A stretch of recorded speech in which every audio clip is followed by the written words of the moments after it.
Nagpaalala ang Department of Foreign Affairs sa mga biyahero na maging maingat sa modus ng mga drug syndicate kung saan ginagamit bilang drug mule ang ilang nangingibang bansa. Ayon sa DFA, dapat tanggihan ang mga nagpapadala ng bagahe, lalo na kung hindi ito nasuri ng maayos. Ang paalalang ito ay kasunod ng pagbitay sa dalawa nating kababayan sa China na may kasong drug trafficking. Taong 2013 nang arestuhin ang dalawa. 2016 naman sila hinatulan ng death penalty. Ginawa raw ng ating gobyerno ang lahat para maibaba ang kanilang parusa sa life imprisonment.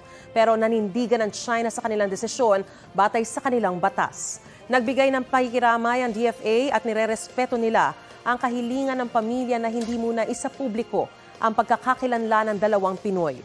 Lalo raw pinagtibay ng pagkamatay ng dalawa nating kababayan ang pangangailangan na sugpuin ang problema ng droga sa bansa.